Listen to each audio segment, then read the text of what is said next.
Kennedy Masime, thank you very much for coming and welcome.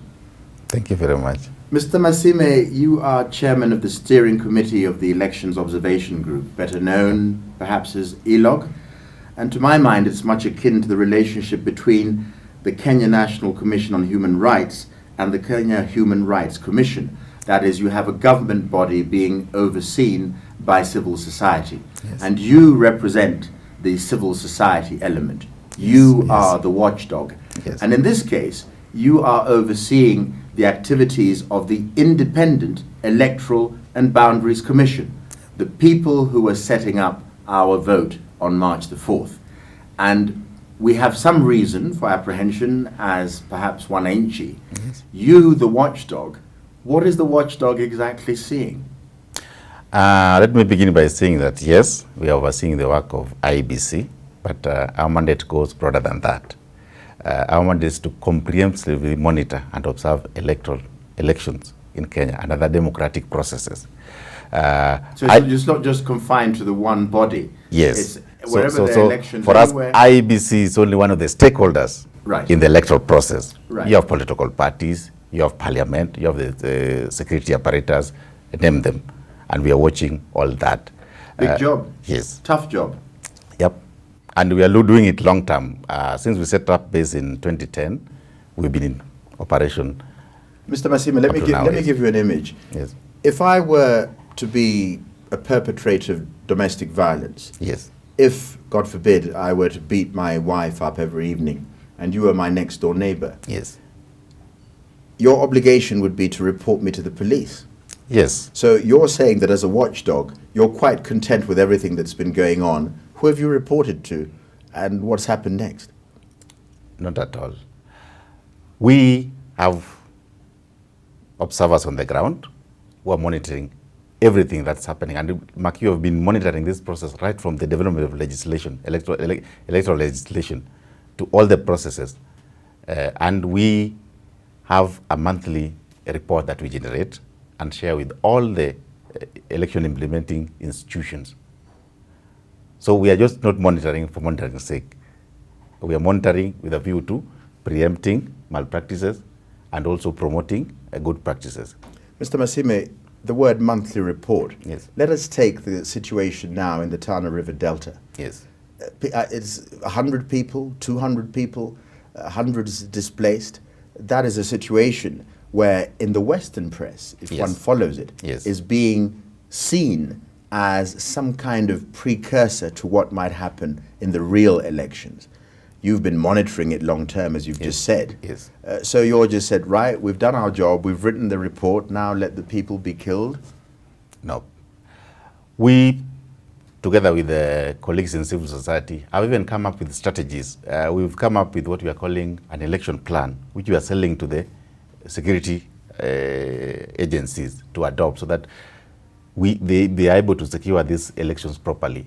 We are seeking for meetings with them. But before, Mr. Masime, before the event, are you trying to say that this is some kind of warm-up, what's happening in the Tana River? Let's forget about that. We'll be ready on some other day. In the meantime, let there be complete mayhem in some part of the country. If you have been following our activities, we've had several press conferences where we've condemned the... But I go back to the image of my beating up my wife. You're telling people that awful things are happening and they continue to happen.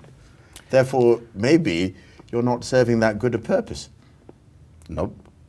Your duty as a citizen in that context of you are never beating up their wife is to report to the police. Then you expect the police to take action because you cannot take the law into your hands and intervene directly. Right. So people have various, responsibilities, and you should play them accordingly. Right. So you would say that you had warned certain organs of government about the impending mayhem. Let me tell you, long before, and I can give you the report if you want later, long before the violence broke even in Tana River, we had done what we are calling a hotspot mapping out survey, where we did for the 47 counties and profiled the likelihood of violence breaking out.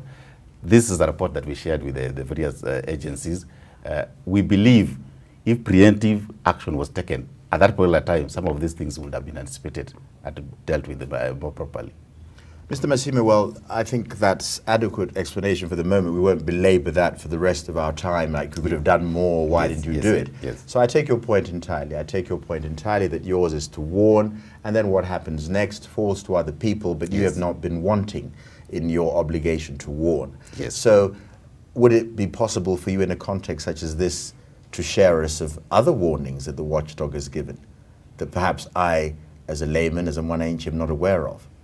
As we lead up to the elections, what are the red lights that you've warned about, or you can't name them in a public place in case you scare people? No, lots of them, and a lot of them are the public domain. Legislation. We supported the development of all the election laws, warned about issues of the timelines, warned when some of the timelines were being reduced, that the implication will not be good in the electoral process. Take the issue of legislation and MPs being able to decamp from one party to the other. This deadline was extended up to today, and this is what has made parties, defer their primaries up to this date. We have found ourselves in a situation where Today, for the benefit of our viewers, Yes, for yes. those viewing this program, Yes. we're recording this on the day of the party nomination, Yes. so that it keeps its historical value. Yes. So today is that day. Yes. Continue. Yes, so we found ourselves in a situation where all the parties deferred their nominations or primaries to this date. After that, there will be grievances. Right. There will be hardly any time Right. to resolve those grievances. Right. And for us, this can build tensions that can take us to the next election. So these are some of the warnings that we fired. But that being the case, Mr. Masime, Yes. that being the case, Yes. you said if this happens, this could happen. Yes. Then surely there will be tensions. Yes. So there will be tensions before the election. So should I pack up my bags and go to Uganda and Tanzania before March the 4th? Is that the solution if I have the wherewithal to do so? Is this going to be a bad place to be come March the 4th? Let me give you an analogy. We are coming from an election that ended up in violence in 2007. We are getting into another election. If we had the time, we would go through all the factors that caused that violence. I will say, as we sit now, that 80% of them have not been addressed. But the analogy I always give is that you can live in a timber house, which is prone to catching fire, but it depends on how you behave. You can fireproof, you can put metal detectors so that the house is of timber, but then you be careful so that fire does not start in your house. The same with where we are as a country, and this call for leadership. It does not necessarily follow that because most of the factors have not been addressed, that we will have violence. Violence normally has a trigger. The structural factors are there. But the issue is now to make sure that those triggers are not pulled. Mr. Masime, I'll Yes. take you back one and just be slightly a qualification.